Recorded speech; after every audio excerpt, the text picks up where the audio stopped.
जीत और हार आपकी सोच पर निर्भर करती है। अगर मान लो तो हार होगी और ठान लो तो जीत होगी। नमस्कार साथियों, मैं आपका दोस्त, मोटिवेशनल स्पीकर और एक सर्टिफाइड लाइफ ट्रांसफॉर्मेशनल कोच विकास यादव। आज मैं आपसे बात कर रहा हूं, किसी सक्सेस की जीत या हार की बात नहीं कर रहा हूं। आज मैं आपसे बात करना चाहता हूं कोरोना की इस जंग की। अगर आपको कोविड हो गया है या आप इससे भयंकर तरीके से डरे हुए हैं तो आप कैसे जीत सकते हैं। मुझे ऐसा लगता है यह बीमारी आपके दिमाग पे सबसे पहले असर करती है। जैसा आप यहां से सोच लेते हो वैसे वैसे लक्षण आपके आने स्टार्ट हो जाते हैं। मुझे भी कोविड हो गया था और मेरे काफी दोस्तों ने, काफी लोगों ने मेरे को कहा कि अपना एक्सपीरियंस आप शेयर कीजिएगा। उसके लिए मैं आपके तक अपना ये एक्सपीरियंस भेज रहा हूं। अगर आपको अच्छा लगे अपने दोस्तों के साथ शेयर करें कोविड में क्या क्या होता है और किस तरीके से आप अपने आप को ठीक रख सकते हैं। मैं पहली वेव में शिकार बना था और हमने अपने आप को कैसे रिकवर किया, कैसे ठीक किया, क्या क्या चैलेंजेस आते हैं, उन सभी के बारे में मैं आपसे बात करूंगा। मेरी वाइफ खुद एक डॉक्टर है और जैसा कि उसने मुझे बताया इस सेकेंड वेव के अंदर करीबन 10 लोगों में से 8 लोग उसको आकर के ये बताते हैं कि उनके अंदर कोरोना के सिम्टम्स हैं। और उसने कल मेरे को एक बड़ी अजीब सी कहानी बताई। एक व्यक्ति आकर के उसके पास रोने लग गया, मैम मैं तो अकेला हूं, मैं ठीक हो पाऊंगा नहीं हो पाऊंगा, मैं मर जाऊंगा, मेरे बच्चों को कौन बताएगा, कौन क्या करेगा, मेरे समझ से बाहर है। तो उसने खूब काउंसलिंग करी लेकिन उस व्यक्ति का माइंड ठीक नहीं हुआ और वो कोरोना से और ज्यादा बीमार होता चला गया। अगर आपके साथ भी ऐसा हो रहा है या आपके किसी रिलेटिव के साथ ऐसा हो रहा है तो उसके तक ये वीडियो जरूर पहुंचाएं ताकि उसकी कुछ मदद हो सके। लास्ट टाइम जब मुझे कोविड हुआ था मुझे 4 दिन से फीवर था। मैं अपना एक्सपीरियंस आपके साथ शेयर कर रहा हूं। मैं 4 दिन से फीवर में था और मुझे लग रहा था कि वायरल फीवर हो गया। लेकिन जिस दिन मैंने अपना कोरोना का टेस्ट कराया, मेरी mother in law health department में, उसने मुझे फोर्स किया टेस्ट कराने के लिए कि बेटा कम से कम टेस्ट करा लो। और जिस दिन मेरी रिपोर्ट उन्होंने भेजी और जब मैंने अपने नाम के आगे लिखा हुआ देखा, करीबन 20 लोगों में से 2 लोग ऐसे थे जहां कोरोना पॉजिटिव लिखा हुआ था और उन 2 में से एक का नाम विकास यादव था। मैं एकदम से घबरा गया, मेरे मन की स्थिति बदल गई। जिनको मैं बहुत अच्छे तरीके से जानता हूं, चाहता हूं, उन लोगों के पास मैंने कॉल करके बताया कि मुझे कोरोना हो गया है। एकदम उनको भी सदमा लग गया कि आपको कोविड कैसे हो गया। मैंने कैसे रिकवर किया, लोग आपसे किस तरीके का व्यवहार करते हैं जब आपके पास आपको कोविड हो जाता है, आपको किस तरीके से उन चुनौतियों को हैंडल करना है। उससे पहले मैं आपसे बात करना चाहता हूं एक ऐसी यूनिवर्सिटी की जो फेक न्यूज यूनिवर्सिटी आज के टाइम पे बन गई है और उसमें वो नंबर 1 है। हां जी, आपने बिल्कुल ठीक सुना। मैं आज आपसे बात करना चाहता हूं व्हाट्सएप की। व्हाट्सएप पे इतने फेक मैसेजेस आते हैं जिनको सोच करके, जिनको पढ़ करके आप उनको फॉरवर्ड भी करते हैं और अपने आप की स्थिति, अपने मन की स्थिति आप उन मैसेजेस के अकॉर्डिंग बना लेते हैं। काफी सारे लोगों को मैंने ये कहते हुए सुना है कि आसाम में कोरोना कहां गया, पश्चिम बंगाल में कोरोना कहां गया, आंदोलन जितने भी हो रहे हैं उनमें कोरोना कहां गया, वहां कोरोना नहीं जाता है। हम क्यों फॉलो करें, हम क्यों मास्क लगाएं, हम कोरोना से क्यों डरें जब सरकार नहीं डरती है। मेरे प्यारे दोस्तों, मैं आपसे यह कह देना चाहता हूं सरकारें आती रहेंगी, जाती रहेंगी, किसी को कोई फर्क नहीं पड़ेगा। अगर आपको अपनी परवाह है और अपने चाहने वालों की परवाह है तो इस बीमारी से बचिए। ये आसान बीमारी नहीं है। मैं क्यों बोल रहा हूं, क्योंकि मैंने खुद कोविड-19 को फेस किया है, मेरी फैमिली ने फेस किया है। जिस दिन आपकी रिपोर्ट पॉजिटिव आती है उस दिन लोग आपसे नफरत करना शुरू कर देते हैं, आपको घूर करके देखना शुरू कर देते हैं। क्या क्या सिम्टम्स आते हैं आजकल, काफी सारे लोगों में सिम्टम्स हैं, काफी सारों में नहीं है। मेरे अंदर जो एक्सपीरियंस मैंने किया वो मैं आपके साथ साझा कर रहा हूं। मुझे बहुत ज्यादा फीवर था, गले में पेन था, मुझे स्मेल चली गई थी। मेरे को कोई भी चीज, इवन यूं कहो कि एलपीजी जो अपने घर में, रसोई घर में गैस सिलेंडर होता है, उसकी स्मेल तक मुझे नहीं आती थी। किसी भी चीज में आपको टेस्ट आना बंद हो जाता है, आपकी बदन दर्द, कमर दर्द, आपको ऐसा फील होता है, सर दर्द, वोमिटिंग होना, ये सिम्टम्स सभी मुझे कोविड के थे।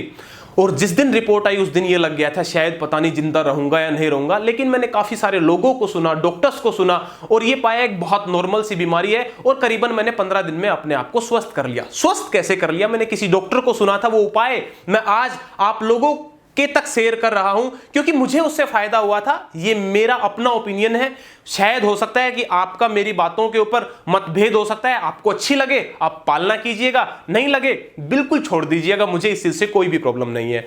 मैंने कोकोनट वाटर और जूस के सहारे 3 दिन गुजारे, केवल लिक्विड के ऊपर, मैंने कोई खाना नहीं खाया। आप भी अगर ऐसा कर सकते हैं तो जरूर करें, क्योंकि जूस पीने में कोई भी नुकसान नहीं है और फायदा हो जाए तो बहुत अच्छी बात है। जो कॉमन मेडिसिन होती हैं, लिम्सी, पैरासीटामोल और विटामिन सी की कुछ टैबलेट्स हैं, वो मेरी वाइफ ने मुझे दी थी, जिससे मुझे रिकवर होने में काफ़ी अच्छा लगा। गिलोय की कोई टैबलेट्स आती हैं जो शायद सिविल हॉस्पिटल्स भी आज के टाइम प्रोवाइड करते हैं, और गवर्नमेंट अपनी तरफ से एफर्ट्स लगा सकती है, लेकिन हमें अपने आप को खुद ठीक करना है और अपने मन को शांत रख करके ठीक करना है। मैं ठीक हुआ, लोगों का घर पे आना जाना बंद हो जाता है, लोग आपको देखना बंद कर देते हैं, लोग आपसे बात करना बंद कर देते हैं। अगर आपको कोविड हो गया है, उस दिन के बाद से मैंने सोचा अगर मुझे कोविड हो गया, मैं लोगों की आगे आकर मदद करूंगा। दूर से कोरोना किसी को भी नहीं चिपकता है, और मैंने मदद की। जिन लोगों को कोरोना हुआ उन लोगों को खूब समझाया कि कुछ नहीं है, नॉर्मल बीमारी, आपको किसी भी चीज की जरूरत पड़े तो मुझे बताना, मैं आपकी मदद करूंगा। उसके बाद मेरे पास एक दिन कॉल आया कि आपको कोविड हो गया था और बहुत सारे पेशेंट्स को प्लाज्मा की जरूरत है। मैं इवन सर्टिफिकेट भी आपके तक शेयर करूंगा। मैंने एक बार प्लाज्मा डोनेट किया और किसी की मदद करने की कोशिश करी। और प्लाज्मा, अगर आपको भी कोविड हो गया और आप रिकवर हो गए, आप प्लाज्मा जरूर डोनेट करें, क्योंकि इससे हमारी बॉडी के ऊपर कोई भी इफेक्ट नहीं पड़ता है। मैंने प्लाज्मा डोनेट किया और लोगों के अंदर, जो लोग ये काम कर रहे हैं, उनके अंदर एक खुशी है। आप अगर किसी भी व्यक्ति की इस वक्त के दौरान मदद कर सकते हैं तो आगे आइए, मदद कीजिए। अगर आपके किसी रिलेटिव को कोरोना हो गया है तो आगे आकर के कॉल कीजिएगा, उससे बात कीजिएगा, उसको अकेलापन ना लगे, अपनों को आपसे दूरी ना लगे, उनको भेदभाव महसूस ना हो। इस तरीके के कदम आप बढ़ा सकते हैं। आप थोड़ा सा आगे निकल करके लोगों की मदद करें, लोगों को सुकून मिलेगा, शांति मिलेगी, और ऐसे में वो आपको हमेशा याद रखेंगे। आपका नेचर ऐसा होना चाहिए कि आपसे बात करने के बाद उस इंसान के चेहरे पर एक खुशी आ जाए, चाहे वो आपके दुश्मन हो चाहे वो दोस्त हो। आप इस तरीके का अपना व्यक्तित्व इस मुश्किल दौर में, इस मुश्किल समय में बना सकते हैं। सरकारों से फर्क नहीं पड़ता, सरकारें आएंगी जाएंगी, कोई कुछ कहेगा कोई नहीं कहेगा। ये सेहत हमारी है, ये स्वास्थ्य हमारा है, हमारी फैमिली का ख्याल है, हमारे बच्चों की सेहत का सवाल है। आप कोई भी लापरवाही ना करें, सोशल डिस्टेंसिंग की पालना करें। मुझे पता है कि यह करना बहुत मुश्किल है, और हर व्यक्ति आज के टाइम पे आकर के ये ज्ञान देता है कुछ नहीं होता, कुछ नहीं होता। ऐसा अगर आप करते हैं तो ये आपके जीवन की सबसे बड़ी भूल हो सकती है। आप लोग कोरोना से बचने के लिए मास्क पहने, सैनिटाइजर का प्रयोग करें। अगर आप वैक्सीन लगवाना चाहते हैं या आप उस दायरे के अंदर आते हैं तो आगे बढ़कर के वैक्सीन लगवाएं। मैंने भी अपनी वैक्सीन लगवाई है और इससे मुझे कोई भी प्रॉब्लम नहीं हुई।